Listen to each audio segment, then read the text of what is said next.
일부 안 보신 분들은 시간 나실 때 일부도 봐주세요. 2부는 지금 시작합니다. 허가 면허서라는 게 있는데요. 건축 허가 승인 시 허가서 수령하기 전에 납부해야 할 비용이 있어요. 그래서 면허세하고 뭐 채권 같은 거를 구입해서 제출을 해야 되는데, 이런 비용들을 건축주님이 이거를 찾아다니시기는 너무 힘들어요. 설계비에 계약하기 전에 포함해 달라고 하시면 그냥 해주십니다. 그냥 비용 안 받고. 대략 비용이 한 50만 원 정도 들어가요. 그런데 얘기 안 하시면 허가 때 건축주님 보러 50만 원 정도 부담을 하라고 해요. 설계비 외쪽에 또 비용이 들어가겠죠. 계약하기 전에 얘기하면 공짜로 해주는데, 계약한 다음에 얘기하면 50만 원 정도 비용을 달라고 합니다. 꼭 계약하기 전에 이런 허가 면허세 등 기타 인허가 비용을 설계 비용에 포함해 달라고 하시는 게 되게 좋습니다. 도로 조명비는 도로에서 주차장으로 들어오는 곳에 인도가 있으면 그 인도를 도로 조명해야 돼요. 도로는 국가 땅이니까 매년 사용료를 납부해야 돼요. 상가주택의 경우는 보통 60에서 100만 원 정도 매년 도로 조명비를 납부해야 됩니다. 인도가 없는 도로 조명료는 없어요. 그러니까 인도가, 우리가 주차를 우리 땅에 주차를 하려고 이렇게 차가 이렇게 넘어오는데 여기 인도를 넘어서 와야 된다라고 하면 요거 인도 부분에 대해서 국가 땅이기 때문에 매년 얼마씩 그 도로 조명료를 내야 된다, 뭐 그런 의미예요. 땅에 인도가 없으면 정말 좋겠죠, 그렇죠? 하수도 원인자 부담금이라고 있는데요. 그거는 하수 종말 처리장으로 이제 오폐수를 처리하는 그런 시설을 말해요. 그래서 시설을 만드는데 비용을 원인자 부담금이라고 하거든요. 하수 원인자 부담금을 얼마 납부하라고 하는데, 택지의 경우에는 토지 비용에 포함되어 있어서 원인자 부담금이 없어요. 근데 구도심 같은 경우는 하수도 원인자 부담금을 납부해야 합니다. 오수량이 10톤 이상일 때 이제 1톤당 300만 원이에요. 그러니까 11톤이면 300만 원. 20톤이면 3천만 원. 오, 엄청나죠, 그렇죠?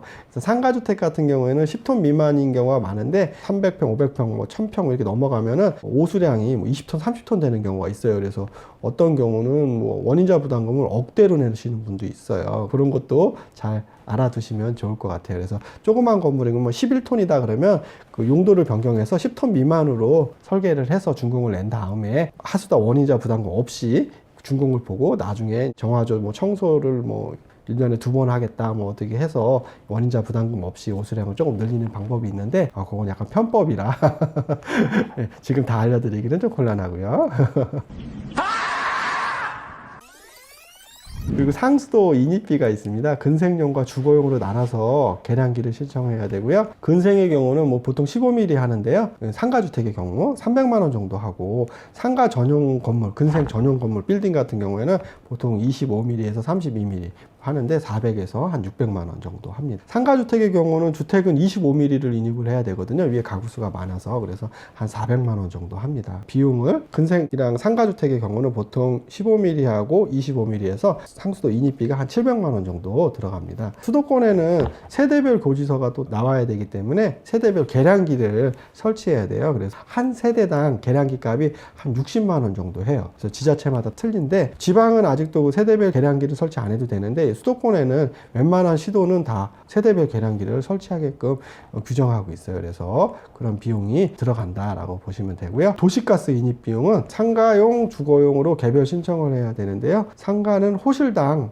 한 호실당 뭐 100만 원 정도, 그리고 주택은 한 세대당 80만 원 정도 합니다. 그래서 도시가스 분담금하고 도시가스 공사비가 합쳐져서 보통 한 400에서 500만 원 정도 상가주택에서 예산을 잡으시면 그 정도면 충분하거든요. 도시가스 분담금은 도시가스 회사에 납부하는 거고, 공사비는 그 도시가스 인입하는데 저쪽 그 도로에서부터 끌고 들어오는 우리 건물까지 들어오는 공사비를 포함한다고 보시면 돼요. 전기 인입비는 상가용, 주거용으로 따로 또 구분해서 신청해야 되는데요. 각 세대별, 호별 계량기를 신청해야 합니다. 가공 공급이 있는데요. 그건 전봇대로 이렇게 위로 하늘로 날아오는 전기 공급하는 거를 가공 공급이라고 하는데요. 5kg당 25만 원이고 1kg 추가될 때마다 10만 원씩 추가가 됩니다. 그리고 지중 공급은 땅속으로 이렇게 전기가 공급이 되는데요. 5kg당 58만 원 정도 하고요. 1kg 추가될 때마다 14만 원 정도 합니다. 땅으로 지중 공급할 때는 좀 한전불입금이라고 하죠. 전기 인입비가 좀 비싸게 나오고요. 상가주택의 경우는 대략 한 500에서 600만 원 정도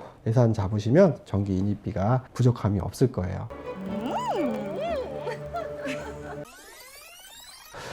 도움이 되셨다면 구독하고 좋아요 눌러주시면 감사하겠습니다.